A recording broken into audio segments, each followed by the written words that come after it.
Hey, what's up guys? This is Anthony from Anthony's Customs, and for this review, we are looking at the DC Multiverse from McFarlane Toys, Robin, Tim Drake, Robin Reborn. They got 3 lines in this time. I guess they really wanted to make sure I didn't think it was Dick Grayson and make dick jokes right off the start. So this is the kind of reissue of that solid reddish orange Tim Drake in the proper colors. And I'm guessing people are pretty excited about that, but is it a good figure? We're gonna find out. So let's go ahead and get him off the stand and take a closer look. Alrighty, let's get things started by taking a look at my package. The front of the box, I do like the McFarlane packaging generally speaking. Just a big open window with the black and white and blue. It's a good look. I think that's fine. Again, we got the name this time, so I do like that. Robin, Tim Drake, that's awesome. Side of the box, uninteresting. Other side of the box, uninteresting. And then the back of the box, some artwork that doesn't quite match what we have in the on the figure, but it's pretty close this time, so I guess that's pretty good. Why is Robin pose like that? That's kind of a weird pose. Is he Dracula? What's he doing there? That's a weird one. Okay, so there's the box. Okay, this guy, he stands roughly 18 centimeters. That's gonna make him pretty close to, we'll just call it 7 inches. He's a little taller, including the hair here. He is up against Darwin. You can see they are totally separate scales, so that's pointless. I will say, as I said before, this guy is pretty tall for Tim Drake. I don't think Tim Drake was ever as big as Batman, and this is as big as everyone. Let me grab a Superman. I have one handy. Alright, here is Hush Superman up against Tim Drake. I don't think those scales are quite accurate. He is, well, Superman's kind of bent, but they're almost the same height. Superman's a little chunky because he's that thick body, but he's a pretty big figure. And then here he is up against Riddler. Riddler is also, well, I guess Riddler could probably, well, I don't know. How big is Riddler in the comics when he's all buff like this? Maybe that's okay. Anyway, this Robin is kind of big, kind of tall, but if you don't care about scale too much, then you'll be just fine. So it is mostly the same figure as before. We have a different head and a different cape, and I believe everything else is the exact same. We're going to run it like it's a new figure, though, just so you guys can see in case you didn't look at that old review. Now, before we get into the review, though, we have to do a question of the day. Which outfit for Robin is your favorite? I'm a bit torn. I like Dick's earlier green and red, but I think this costume right here is pretty much the one for Robin for me. I like it. This color scheme is pretty good. Totally impractical, but I like it. Now, we're not talking Nightwing because that would win. All right, so let's talk about this guy. Sculpt work, it's okay. From a distance, this figure is pretty good, and then as you get closer, it's kind of a problem. He has really unshapely legs. They are shapes, but they don't look really like muscle groups, so that's kind of weird. He's got ridiculously long lower legs, like really, really long lower legs. You'll see that when I do the articulation. I think the other one maybe had a different belt too. I can't remember. Slight differences. Definitely the cape and the head though. But yeah, it's not bad. The other one have different boots. I'm losing my mind. Either way, it doesn't matter. We're reviewing this one. Detailed sculpt work is okay. Like there's texture up here on the shoulder. That's kind of cool. A little extra padding and whatnots they added. That's nice. I like the sculpt work idea for the torso, but they did it so heavily that it looks like there's no room for a person underneath. His armor plate is pretty thick, so he'd be so ridiculously skinny underneath that. But it's still a nice enough detail, and like I said, as long as you don't get too close, it's gonna look kind of good. They did a pretty decent job painting the little buckles, and the Robin logo is nice. They did add the cape with the little collar piece, so that's a nice touch. It's not painted particularly well, but you do get the new cape. It has a little bit of texture to it, some nice wrinkling and stuff, and it hangs very well. I like this style of cape. The yellow and black is decent. The head sculpt I don't care for. That is probably mostly the paint that's making it look bad, but it's not great in my opinion. Either way, this does not remind me of Tim Drake at all.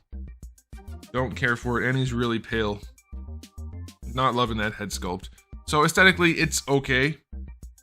It's not great. It's not terrible. It's not the worst thing McFarlane's done. Oh, they did have to paint the forearms, and they did a pretty good job with that. There's a little bit of green poking through, but it's okay, so that's good. But it still just feels like an unfinished product. Too much bare plastic, not enough attention to detail, not enough accuracy, just kind of weird. I don't think he ever had this kind of heavy armor in this suit either, in this color scheme. Did he? I don't think he did. I think McFarlane did that. But I could be wrong, let me know. So yeah, aesthetically, I'll give it a 6 out of 10. It's okay. Those really, really awful legs are a problem, but otherwise it's passable. It's alright. Now, as far as accessories go, you get no alternate hands, so I hope you like his trigger finger hands, you know, as Robin is known for using guns. So, you know, that's a thing. He gets a batarang, which is actually appropriate for his scale, so that's good. He gets a staff, which is ridiculously big, not appropriate for the scale. This is like probably the scale equivalent of like a 4-inch drainage pipe. It's humongous. It's a gigantic stick, and it's fairly flexible, so that kind of blows. You do get the DC display stand, woohoo! And you get his trading card, which shows the same artwork that's on the back of the package, which is actually okay in this case if you're interested in collecting those. Accessory-wise, 5 out of 10. No, 2 out of 10. The stick is no good at all, and no alternate hands. Just crappy accessories in general. What the heck, McFarlane? You might as well not include any if you're gonna not try. Alright, for the articulation, he does have good ball pegs in his neck. Can't look down because of his Jay Leno chin and how high up the cape is, which is actually not that high. It's just the overall combination of everything here. They didn't do a great job working this out. The head doesn't sit well on the neck, and he's got a humongous jaw. Humongous. But you get decent range out of it at least, so that's helpful. Man, that head sucks. You put a good head on this, it'll help for sure. Alright, shoulders. So the shoulders are connected on that ball peg. They get a little extra play out of it, not too much, so that's just okay. You can get the arm up to horizontal, that's fine. Of course, you're going to get your full rotation, not counting where the cape is. Biceps are super ugly on this, and they don't fit the body properly. It's easier to show you this on this version than the old version. I think the old one had the same problem. See how it's like flush right here? But then on this side, you get a big shelf, and the sculpt of the bicep is terrible. He's got little shrimpy arms and this big flat shelf of a shoulder. It's just really, really poorly put together.